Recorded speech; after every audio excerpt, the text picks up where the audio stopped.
Emission মানে radiation emission হয়, সেটাকে ইউজ করে কম্পিউটারের সাহায্যে আমরা, টমোগ্রাফি মানেই হলো স্লাইস।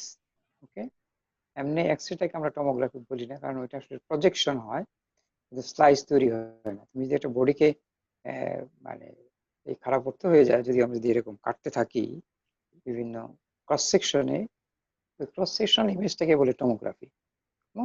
এক্সরেতেও ওরকম আমরা মানে এক্সরেতে পাই প্রজেকশন, সামনে থেকে পিছনে পুরোটা ধরে একটা প্রজেকশন ইমেজ পাই। আর টি স্ক্যানের ক্ষেত্রে বা এইসব ক্ষেত্রে এটাদেরকে বলে টমোগ্রাফি। মানে হলো আমরা একটা স্লাইসের ইমেজ তৈরি করি, এবং তুমি যদি চিন্তা করো 3D, তাহলে সবগুলো স্লাইস যদি আমরা অ্যাড করি তার পুরো বডিটাই চলে আসে। টমোগ্রাফি মানে একটা স্লাইসের বা ক্রস সেকশনের ইমেজ। ইমিশন কম্পিউটার টমোগ্রাফি মানে ইটস এ টমোগ্রাফিক কম্পিউটার, তো বটে, সবগুলো কম্পিউটার সফিস্টিকেট ইউজ করতে হয়, যেন কম্পিউটার বলে।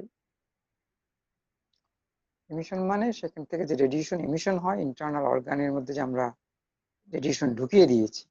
মনে রাখতে হবে এই সকল ক্ষেত্রে আমরা বডির মধ্যে বা অর্গানের মধ্যে আমরা রেডিওঅ্যাক্টিভ আইসোটোপ ঢুকিয়ে দিই, সেখান থেকে রেডিয়েশন বের হয়। আমাদের মূল লক্ষ্য গত ক্লাসে আমরা বলেছিলাম যে গামা রে বের হবে, আলফা বিটা হওয়া করা যাবে না, কারণ তারা বডির মধ্যে অ্যাবজর্ব হবে, বডির থেকে বাইরে আসবে না।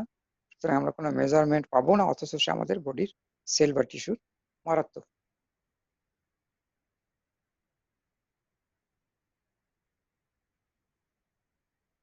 বের হবে, মেজরিটি এখানে অ্যাবজর্ব হয়ে যাবে, বডির অনেক ক্ষতি করবে, কিন্তু আমরা measurement, good quality of measurement বা এনাফ স্ট্রেংথ পাবো না। সেই জন্য ইউজ করা হয় isotope which can radiate gamma ray. এই জন্য এমিশন বলে আর কি, গামা রে এমিশন থেকে আসে। তো আমরা জানি গামা রেসের তোমার পেনিট্রেশন পাওয়ার অনেক বেশি, অ্যাবজর্পশন কম। ওকে, তার মানে যেখানে সে ক্রিয়েট হবে ফ্রম দি নিউক্লিয়ার ডিকে, যেটা আমরা গত ক্লাসে পড়েছি, ওইখান থেকে এসে বডি থেকে বেরিয়ে আসবে, কিছু বডিতে অ্যাবজর্ব হবে, বাকিটা বেরিয়ে আসবে। যেটা বেরিয়ে আসবে ওইটা মেজারমেন্ট থেকে আমরা অর্গানের বিভিন্ন স্ট্রাকচার, গঠন অথবা তার ফাংশন, আমরা ফাংশনের ইমেজ তৈরি করি বা করা হয়। তাহলে এটাকে আমরা দুই ভাগে ভাগ করি। একটা স্পেক্ট বলে, স্পেক্ট হলো single photon emission computed tomography, আর একটা হলো PET, positron emission tomography. Now গত ক্লাসে যে আমরা পড়েছিলাম ওটাই আসলে single photon emission computed tomography, অর্থাৎ একটা নিউক্লিয়াস থেকে একটা ফোটন বের হলো, সেটাকে আমরা মেজারমেন্ট করে বিভিন্ন প্রক্রিয়া গত ক্লাসে আমরা দেখছি ইমেজ তৈরি করি। তাহলে যদি আমরা ওখানে স্পেক্ট বলি নাই শুরুতে, তাহলে এটা আসলে single photon emission computed tomography. আর পেট্রোল পজিট্রন ইমিশন টমোগ্রাফি, এখানে আসলে অ্যানিহিলেশন হয়। অ্যানিহিলেশন হলে তোমরা জানো এটা হলো এনার্জি আর ম্যাটারের যে প্রমাণ, সেটা এখানে হয়ে যায়, যে আমরা দুটো ম্যাটার যেটা থাকে তোমার 1.02 MeV, এটা ভেঙে দুইটা ফোটন তৈরি হয় 511 ইলেকট্রন ভোল্ট। এই দুইটা ফোটন আবার ইন্টারেস্টিংলি ফর তার এনার্জি মোমেন্টাম কনজারভেশনের জন্য এক্স্যাক্টলি দুই দিকে চলে যায়, একই লাইন বরাবর দুই দিক। এটা আমরা অনেকটা বলতে পারি অনেক দিনের বন্ধুত্ব বা প্রেম ছিল, ঠিক আছে, কোনো কারণে বিরাট মারামারি হয়ে একদম আজীবনের জন্য গেল, তখন দেখবো যে ঠিক দুইটা অপোজিট দিকে চলে যাচ্ছে, পাশাপাশি আর যাবে না। তো এটা ওই রকমই পজিট্রন ইমিশন টমোগ্রাফিতে একটা পজিট্রন ভেঙে দুইটা ফোটন তৈরি হয়, যেহেতু ওর মাস থাকে 1.02 MeV এনার্জির সমান, তাহলে সমপরিমাণ দুইটা মাস ফোটন এনার্জি তৈরি হয়। MeVটা হচ্ছে 0.511 MeV বা 511 কিলো ইলেকট্রন ভোল্ট। এবং তোমার কি বলা যায়, মোমেন্টাম কনজারভেশনের জন্য ওটা এক্স্যাক্টলি অপোজিট, যেহেতু মাস এক্স্যাক্টলি সমান, মানে মাস ইকুইভ্যালেন্ট, মাস তো আর বলবো না, এনার্জি মাস ইকুইভ্যালেন্ট যেহেতু এক্স্যাক্টলি সমান, ওই জন্য এক্স্যাক্টলি দুই দিকে মানে অপোজিট 180 ডিগ্রিতে তারা বেরোয় যায়। এই জন্য একটা সুবিধা আছে, আমরা কোনো জায়গায় পেলে আমরা বুঝি যে এটা ওই লাইন বরাবর থেকে আসছে, অন্য কোনো লাইন থেকে আসবে না। SPECT is typically perform rotating Anger camera. গতকাল যে আমরা গামা ক্যামেরা পড়েছি, ওই ধরনের গামা ক্যামেরা দিয়ে স্পেক্ট ইমেজিং করা হয়। অথবা specialized ring detector system use করতে হয়। আচ্ছা, এটা আমরা পরের ছবিগুলোতে একটু বুঝতে পারবো, এখন মুখে একটু বলে নেই। ধরো আমরা বডির লিভারের যদি করি, তাহলে রেডিয়েশন তো শুধু সামনের দিকে কেন, সামনের দিকে পিছন দিকে সব দিক দিয়ে বের হচ্ছে। তাহলে আমরা কিভাবে করতে পারি যে একটা বডির চারিদিকে রিং বসাই দিতে পারি, ডিটেক্টর, রেডিয়েশন ডিটেক্টর, যেটা এই গামারেকে ডিটেক্ট করবে। আরেকটা হতে পারে আমরা গত ক্লাসে যেটা করেছি, গামা ক্যামেরা। ওইটাও একটা আসলে তোমার ক্যামেরা, মানে কি বলা যায়, প্লেট যেরকম থাকে, খাবার প্লেট, প্লেটটাকে তুমি যদি, অনেক স্মার্ট প্লেট আছে ধরো একটু রেক্টেঙ্গুলার টাইপ, তাই না? আগের দিনে ছিল গোল, অনেকগুলো থাকে রেক্টেঙ্গুলার টাইপ। ঠিক ক্যামেরাটা অনেকটা এরকম রেক্টেঙ্গুলার টাইপ থাকে, ওইখানে ছোট ছোট ছোট অনেকগুলো ডিটেক্টর বসানো থাকে। ওইটা করে কি, ওটা রোটেট করে বডির চারিদিকে উইথ এক্সাক্ট পজিশনিং। পজিশনিং মানে টিপিক্যালি 1 ডিগ্রি করে থাকে। প্রথমে যেখানে থাকে সেখান থেকে 1 ডিগ্রি মুভ করলো, এরপরে 1 ডিগ্রি মুভ করলো, 1 ডিগ্রি মুভ করলো, এইভাবে সে পুরোটা স্ক্যান করে আসে। তার মানে এই ক্যামেরাটা এক্সাক্ট কোন পজিশনে আছে, কম্পিউটার বা অ্যালগোরিদম সেটা জানে প্রতি অ্যাঙ্গেলে কোন পজিশনে আছে, বিকজ ইটস ফিক্সড 1 ডিগ্রি করে করা হয়। এতে সুবিধা কি? এতে সুবিধা হলো যে ডিটেক্টর বানানো যে খুব এক্সপেন্সিভ, সেই খরচটা কম পড়লো। একটা আমরা প্লেট টাইপের ডিটেক্টর দিয়ে ওটাকে ঘুরিয়ে ঘুরিয়ে বডির চারিদিকে আমরা ডাটা কালেক্ট করতে পারলাম। আর যদি আমরা এইটা করলেও কিছু এরর হয়, এটা যদি কমাতে চায় তাহলে একদম পুরো সিস্টেম আছে, পুরোটা ধরেই রিং, বডি চারিদিকে রিং এর মতো থাকে, অর্থাৎ মানুষকে একটা, বলতে পারো একটা রিং, রিং এর কভারের মধ্যে ঢুকাই দেওয়া হয়, যার চারিদিকে ডিটেক্টরের হাজার হাজার ডিটেক্টর ভর্তি করা থাকে। ওরা একসাথেই ডাটা কালেক্ট করতে পারে। ওটা একটু ফাস্টার হয়, কিন্তু ওরা এক্সপেন্সিভ হয়। সুতরাং দুই অপশনই আছে, স্লো, রিলেটিভলি স্লো, স্লো মানে ওরকম না, 1 মিনিট লাগে সেটা, কিন্তু দাম অনেকখানি কম। আর রিং ডিটেক্টর হলে একবারে, যেহেতু সব জায়গায় ডিটেক্টর বসানো আছে পুরো রিং ভরেই, সুতরাং সে একবারে ইমেজটা তো নিতে পারে, ডাটা কালেক্ট করতে পারে। সেক্ষেত্রে অবশ্যই দাম বেশি পড়বে, কারণ রিং ডিটেক্টরের অনেক দাম। আর পেটের বেলায় একদম স্পেশাল ডেডিকেটেড স্ক্যানার লাগে। আচ্ছা, পরে তো বলেই দিছি যে পেটের বেলায় পজিট্রন ইলেকট্রন এনহিলেশন হয়। আর পজিট্রন ইলেকট্রন তুমি আমরা জানি যে ম্যাটার আর অ্যান্টিম্যাটার বলে। ইলেকট্রন অ্যান্টিম্যাটারটা হলো পজিট্রন। এরা যখন একত্র হবে, তারা আর ম্যাটেরিয়াল থাকে না, তারা এনার্জি হয়ে যায়, এবং সেটাই বের হয়ে যায় পেয়ার্ড গামারে, অর্থাৎ এটা গামারে সৃষ্টি হবে, পেয়ার হিসাবে একটা তৈরি হয় না, দুটাই তৈরি হবে। ওই আমরা লিখেছি 511 কিলো ইলেকট্রন দিয়া দুটো এক্স্যাক্টলি দুই দিকে চলে যায়।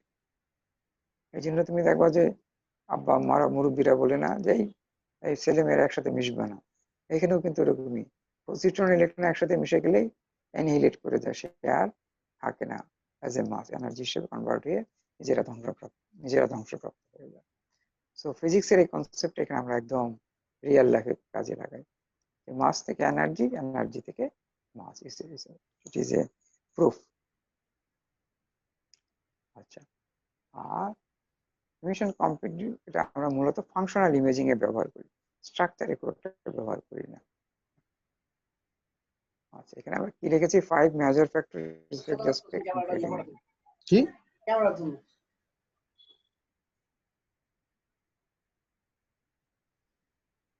যেমন ধরো finite specialisation,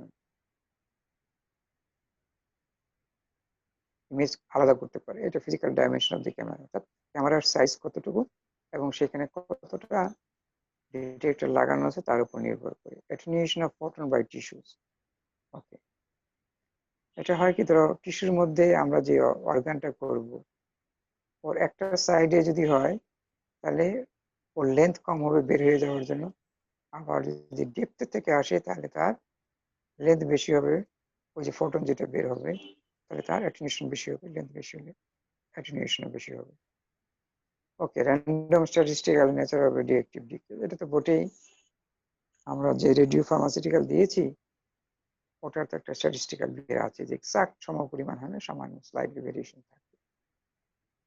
detection of scatter photons, ওকে, বিশেষ করে তোমার যদি ইয়ে ছাড়া পেট ছাড়া স্পেক্ট্রের বেলায় যে রেডিয়েশন বের হয় যে ফোটন, সবগুলো সোজা পাতে যায় না, সে স্ক্যাটার্ড হয়ে কিছু কিছু ফোটন তোমার এদিক ওদিক চলে যায়, ফলে এটা একটা নয়েজ হিসাবে কাউন্ট করা হয় বা কাউন্টেড হয় বা নয়েজ হিসাবে দেখা যায়। পেটের বেলায় নন পেয়ার্ড র্যান্ডম ফোটন কোইন্সিডেন্স, যে পেয়ার্ড ফোটন তো পেলামই, এছাড়াও যদি এখানে কোনো রেডিয়েক্টিভ ম্যাটেরিয়াল থাকে বা এমনিও ন্যাচারে কিছু রেডিয়েশন হয়, সেটা যদি আসে ধরো আমি সেটা, তাহলে সেটা একটা প্রবলেম, আর এটা খুব বেশি একটা প্রবলেম না, অন্যদিকে আমরা একসাথে কম্পেয়ার করি। Common used PET radionuclide carbon 11, nitrogen 13, oxygen 15, fluorine 18, সবগুলো হচ্ছে ওই করসপন্ডিং এলিমেন্টের আইসোটোপ। কি কাজে ব্যবহার করি এখানে আমরা লিখে দিচ্ছি: blood flow, oxygen, glucose, fatty acid metabolism, amino acid transportation ইত্যাদি। ব্রেন ইমেজিং বা লাঙের বেলা হয়, কিডনির বেলা হয়, বেশি ইউজ করা হয়। তাহলে আমরা পরেরটাতে চলে যাই। বইয়ের মধ্যে আমরা কি দেখালাম দেখো তো।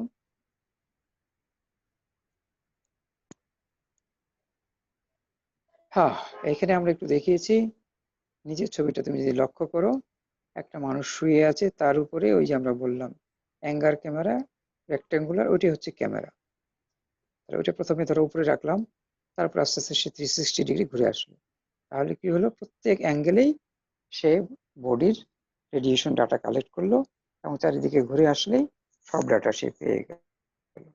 এটা বোঝানোর জন্য আমরা এটা দিলাম, যে এটা ঠিক আছে, কারণ ছবি আঁকলে হয়তো আমি আঁকলে বুঝতে পারবো না, এখানে বোঝা যাচ্ছে যে একটা পেশেন্ট আছে, তার এক্স ওয়াই কোঅর্ডিনেট আছে এবং উপরে হচ্ছে গামা ক্যামেরা বা অ্যাঙ্গার ক্যামেরা, এটা চারিদিকে ঘুরে আসে 360 ডিগ্রি হলে পুরো ডাটা কালেকশন হয়ে গেল। এরপরে বেসড অন কোন অ্যাঙ্গেলে কি ডাটা পেয়েছে, এটা কম্পিউটার অ্যালগোরিদম তো জানেই কোন অ্যাঙ্গেলে কোন ডাটা পেয়েছে, সেটাকে ইউজ করে প্রজেকশন দিয়ে ইমেজ তৈরি করে।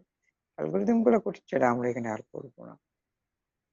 অথবা পুরোটা বডির চারিদিকে বুঝতে পারো যে আমরা ঘুরে নিয়ে এসে বডির চারিদিক দিয়ে আমরা ইচ্ছে করলে একটা রিং, এরকম রিং ঢুকাই দিতে পারি, তাহলে একবারে ইমেজটা তৈরি হবে। তাহলে বুঝতেই পারছো যে এখানে অনেকগুলো ডিটেক্টর লাগবে, তাহলে তার এক্সপেন্সও, দামও অনেক বেড়ে যাবে, কিন্তু এটা অ্যাডভান্টেজ হলো কুইকলি ইমেজটা তৈরি করা যায়। ওকে, এখানে কিছু লেখা টেখা আছে, পড়তেও পারো, না পড়লেও বোঝা গেল আর কি, যে কিভাবে গামা ক্যামেরা বা রিং ক্যামেরা চারিদিকে, রিং ক্যামেরা ঘুরে না, গামা ক্যামেরা 360 ডিগ্রি রোটেট করে কমপ্লিট ইমেজের ডাটা পায়, তারপরে স্পেসিফিক অ্যালগরিদম দিয়ে সেই ডাটা থেকে ক্রস সেকশনাল ইমেজ বা 3 ডিমেনশনাল ইমেজ তৈরি করে। ওকে, নেক্সট পেজে চলে যাও।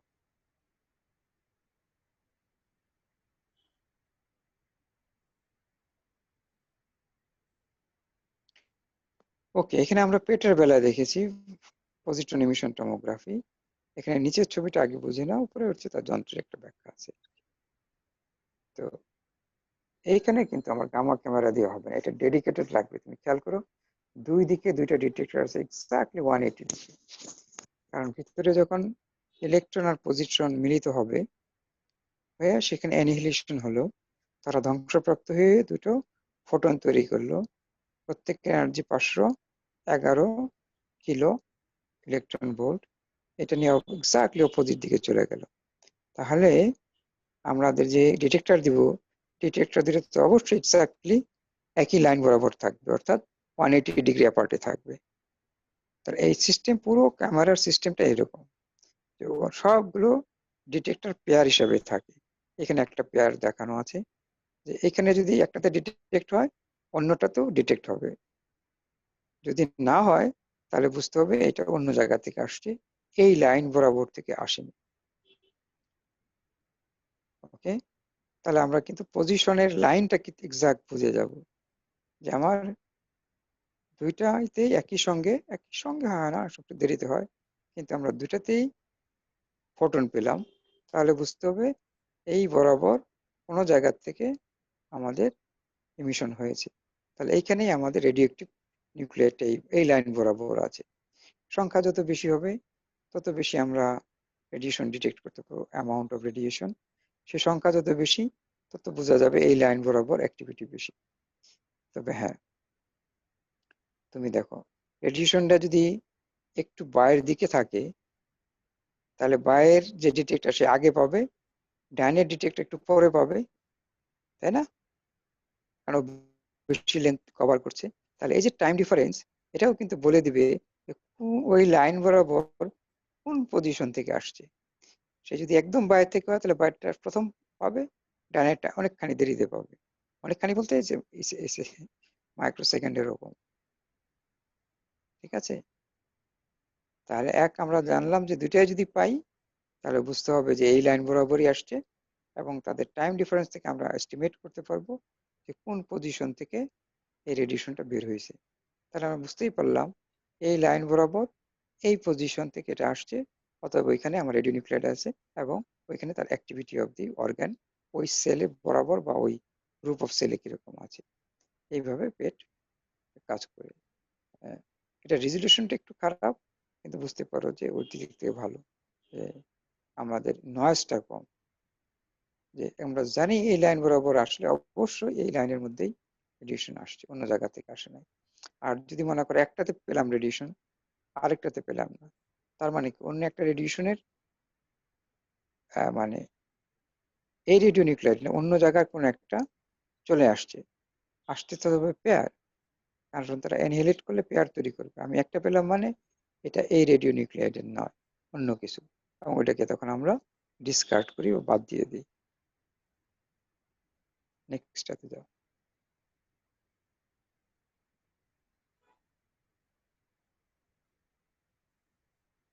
ওকে, এখানে আমরা বইয়ের মধ্যে সামারিটা আছে, আমি অবশ্য দেখতে পাচ্ছি না, এটা আমার দেখতে পাচ্ছি মানে এত ছোট আসে যেহেতু আমার স্মার্টফোনে, তাহলে ধরো আমি বই থেকে তাকে দেখি।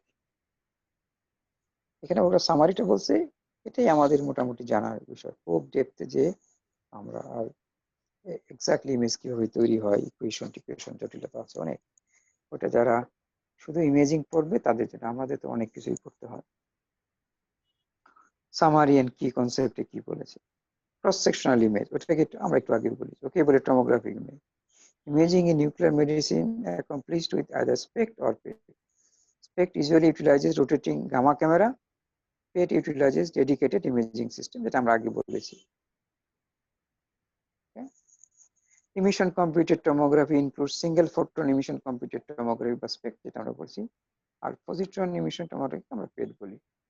SPECT is based on ensemble projection image, each of which is a conventional planar scintigram.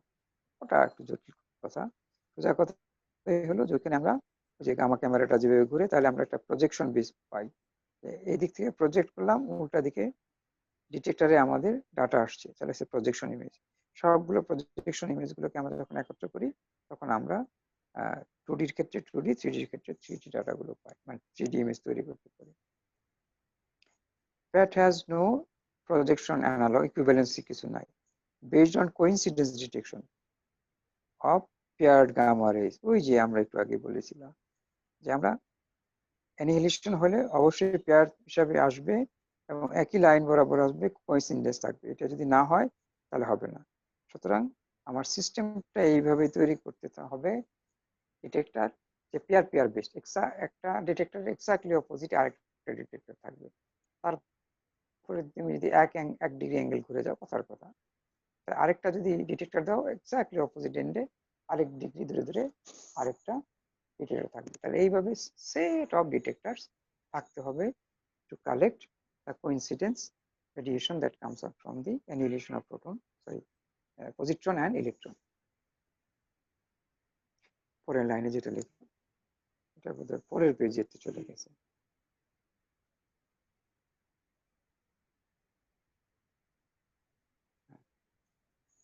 SPECT is typically performed with rotating anger scintillation camera, যেটা আমরা আগেও বলেছি। Multi camera system being most common. Multi camera মানে তোমার ধরো অনেকগুলো যদি থাকে তাহলে তোমার 360 ডিগ্রি রোটেট করতে হয়, আর 360 ডিগ্রি রোটেট করলে একটু সময় বেশি লাগবে, আর আমরা জানি সময় যদি একটু বেশি লাগে তাহলে কিছু কিছু রেডিও নিউক্লাইড ইতিমধ্যেই ডিসইন্টিগ্রেট করে যাবে, তাহলে আমরা কিছু এরর পাবো, এরর তৈরি হবে। আর আইডিয়ালি যদি আমরা একবারে নিতে পারি ভালো, আর একবারে নিতে না পারলে অনেকগুলো ক্যামেরা যদি থাকে, ধরো আমার 5টা ক্যামেরা থাকলো, তাহলে তো আমরা মানে 5 গুণ দ্রুত ডাটা কালেক্ট করতে পারলাম। ধরো আমরা যদি 1 ডিগ্রি করে মুভ করি, তাহলে তখন আমার 360 ডিগ্রি মুভমেন্ট হবে, 360 বার মুভ করতে হবে। আমার যদি 5টা ক্যামেরা একসাথে লাগানো থাকে, তাহলে আমার 360/5 যে যতটুকু হয় এতবার মুভ করতে হবে, তাহলে আমার টাইম কমে গেল।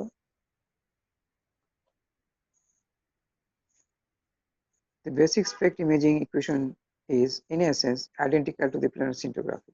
ওই যে আমরা তোমার গামা ক্যামেরা পড়েছিলাম, ওই একই প্রিন্সিপাল ব্যবহার করা হয়। Except for a change of notation facilitates the consideration of reconstruction. Construction follows the approach outlined in CT. তাহলে সিটি স্ক্যানে যেরকম আমরা করি, এখন তোমাদের আমরা পড়াই নাই, ওইটাকে বলে প্রজেকশন ইমেজ। এখানেও প্রজেকশন ইমেজ প্রিন্সিপাল ব্যবহার করে আরেকটা প্রিন্সিপাল বলে ইটারেটিভ মেথড। ইটারেটিভ মেথড হলো আমরা একটা ডাটা কালেক্ট করলাম, তারপরে আমরা একটা ইমেজ তৈরি করলাম বেসড অন ডাটা, তারপরে আমরা ডাটার সাথে ইমেজকে আবার রিজেক্ট মানে ফরওয়ার্ড প্রজেকশন বলে করে ডাটার সাথে কম্পেয়ার করলাম, করে যদি দেখি যে ডিফারেন্স বেশি, তাহলে বুঝতে হলো যে ইমেজ ঠিক মতো হয়নি, তখন আমরা একটা কারেকশন করি, করে আবার নেক্সট কম্পেয়ার করি। এটা ইটারেটিভ প্রসেস আর কি। The basic PET imaging equation is similar to this spec with one important difference. The use of coincidence detection leads to the attenuation term whose limits of integration span in the entire body.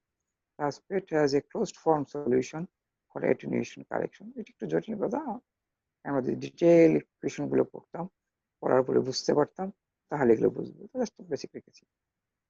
Iterative reconstruction is a more computer intensive approach that implicitly takes the random nature of the decay into account and can incorporate models of attenuation, scatter and blur. আর iterative reconstruction টেকনিকটা আজকাল আধুনিক ব্যবহার হয়, এতে processing অনেক বেশি লাগে, আর তুমি বারবার বানাচ্ছো আবার কম্পেয়ার করছো, বানাচ্ছো কম্পেয়ার করছো আনটিল ইট স্টেবিলাইজেস। তাহলে তুমি যদি একটা ইমেজ পেতে চাও কুইকলি, তাহলে অনেক বেশি প্রসেস হয়। কিন্তু পৃথিবীর কম্পিউটার ইমেজ যে ডিভাইস গুলো আছে, এদের প্রসেসিং পাওয়ার অনেক বেড়ে গেছে, এখন আর এটা কোনো প্রবলেম না। 10 বছর 15 আগে আছে। কিন্তু এটা সুবিধা আরেকটা হলো, তুমি একই সাথে অনেকগুলো জিনিস ফ্যাক্টর নিয়ে আসছো। কিভাবে? তুমি যে ক্যামেরাটা লাগিয়েছো তার ক্যারেক্টারিস্টিক্স তো আগে থেকে জানা আছে, যে তার একটা মানুষের কতটুকু বডি হবে, এই মানুষ যেখানে শুবে সেখান থেকে ক্যামেরাটা মানে এই ক্যামেরাগুলো কত দূরে আছে, তাহলে এখানে কত অ্যাটেনুয়েশন হবে, এয়ারের মধ্যে কতটা অ্যাটেনুয়েশন হবে, স্ক্যাটার কতটুকু হতে পারে, এগুলো আমরা মোটামুটি বায়োলজিক্যালি মডেল করা যেতে পারে। আমার যদি একটা হিউম্যান বডির এই সাইজের হয়, তো এখানের যে আমার সেলগুলো আছে সেগুলো থেকে কিরকম স্ক্যাটার হতে পারে, ব্লারিং হতে পারে, এগুলো আজকাল বায়োলজিক্যালি মডেল করে এগুলো এর মধ্যে ঢুকিয়ে রাখা হয়, ফলে ভেরি কুইকলি একটা বেটার ইমেজ পাওয়া যায়। Image quality of SPECT and PET is limited by resolution, scatter and noise. তো SPECT বা PET এর বেলায় রেজলিউশনটা খুব হাই না, ওকে, কারণ এটা নির্ভর করে তুমি কতটা ডিটেক্টর লাগাবা তার উপর, number of detector per unit area, খুব বেশি ডিটেক্টর লাগানো যায় না। কারণ ডিটেক্টর তুমি যদি খুব স্মল করে ফেলো, তাহলে radiation receive by the detector কম হয়ে যাবে। তো ডিটেক্টর কম হয়ে গেলে আমাদের অ্যাটমসফিয়ারের মধ্যেও কিছু রেডিয়েশন সবসময় হয়, ব্যাকগ্রাউন্ড রেডিয়েশন তাহলে, ওকে, ওইটার কিছু যদি কাছাকাছি হয়, ধরো 1%-এর কাছাকাছি যদি হয়, তাহলে 1% এরকম সবসময় স্ট্যাটিস্টিক্যাল এরর। আবার তুমি যদি খুব বড় করে ফেলো ডিটেক্টর, তাহলে ওই ইম্প্যাক্টটা কমে আসে, কিন্তু তখন number of detector per unit area কমে যায়, আর রেজলিউশন কমে যায়। এই যে দুটো একটা ব্যালেন্স করতে হয়। প্লাস যেহেতু ভিতরে তৈরি হয়, অন দি ওয়ে কিছু স্ক্যাটারিং হবে, সব স্ট্রেট লাইন বরাবর আসবে না, তাহলে স্ক্যাটার গুলো একটা নয়েজ হিসাবে আসে, এই কারণে ওটা রেজলিউশন একটু সমস্যা আছে। কিন্তু এটা ফাংশনাল ইমেজিং ভালো, আমরা স্ট্রাকচারের থেকে ফাংশন দেখার জন্য স্পেক্ট বা পেট ব্যবহার করা হয়, আর ফাংশন দেখার জন্য গঠন দেখার জন্য মোস্টলি সিটি স্ক্যান ব্যবহার করা হয়।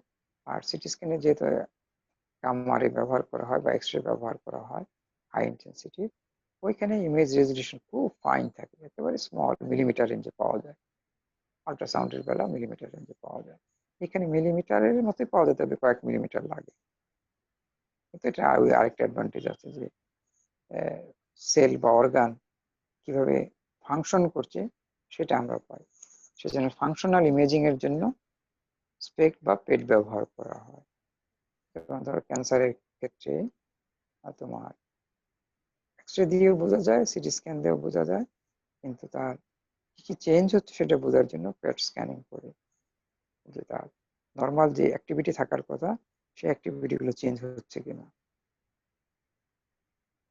ওকে, তাহলে আমরা photon tomography, single photon tomography idea পেলাম, পেট সম্পর্কে আইডিয়া পেলাম, ওদের বেসিক প্রিন্সিপাল সম্পর্কে আইডিয়া পেলাম, তুলনামূলক সুবিধা অসুবিধা সম্পর্কে আইডিয়া পেলাম, এরকমই। ঠিক আছে, আর detail equation of image reconstruction ওটা আমরা পড়ছি না, আমরা ওখানে হয়তো আমরা কোথায় পড়েছি, এমআরআই পড়লাম, আর আমরা সিটি স্ক্যানে হয়তো একটু পড়বো। আর সিটি স্ক্যানের উপর ভিত্তি করে তোমার নোবেল প্রাইজটা পেয়েছিল, তো হয়তো ওটা আমরা একটু জটিল হলেও ভাবতেছি ওটা নিজে লিখে নিব, লিখে হয়তো তোমাদের আমরা পাঠিয়ে দিব। তাহলে কি আমরা রোববারে আমরা একটু বাইরে যেতে হতে পারে, রোববার বিকালে পারবো। স্যার আমাদের ক্লাস তো স্যার সোমবারে ছিল স্যার। ও সোমবারে ছিল, সোমবারেও মনে হয় যেতে হবে, জি মনে হয় একটা ঝামেলা আছে। তাহলে সোমবার কি আমরা বিকালে পাবো? স্যার বিকাল কয়টায় স্যার? এখন তো ওই ঈদের দিকে যাবো, তো তোমার আরেকজনকে সাথে নিয়ে যাব, মতিঝিল, কতক্ষণ লাগে বলা খুব মুশকিল। জি স্যার। আহ, একটা হতে পারে বিকাল বা সন্ধ্যা, অথবা আমরা যদি আগামী সপ্তাহের কথা পুরোটাই চিন্তা করি তাহলে মঙ্গলবারটা রাখি, সোমবার আমরা রাখি, ঠিক আছে, একটা রাখি। আমি যদি না পারি আমি বেরোয় যাই, জি স্যার। এমন হতে পারে যে সোমবার নয় মঙ্গলবার হতে পারে, জি ঠিক আছে স্যার। না? তাহলে আমরা সোমবার মঙ্গলবার দুটো, বুধবার 3 দিনই রাখলাম, নর্মাল টাইম থাকলো। ওকে, আচ্ছা। তাহলে আমরা হয়তো কোন একদিন মিস হতে পারে বা টাইমিং একটু চেঞ্জ হতে পারে। আমরা তো সংখ্যায় বেশি থাকি না, 4-5 জন, আর জি আমরা তো স্যার। রেকর্ডিং আছে, আমরা নোট পাঠিয়ে দিব, অসুবিধা নাই। তাহলে আমরা ওটাই রাখি, তাই না? সোম, মঙ্গল, জি বুধ। স্যার, সোমবার একটা, মঙ্গলবার 11টা, বুধবার একটা।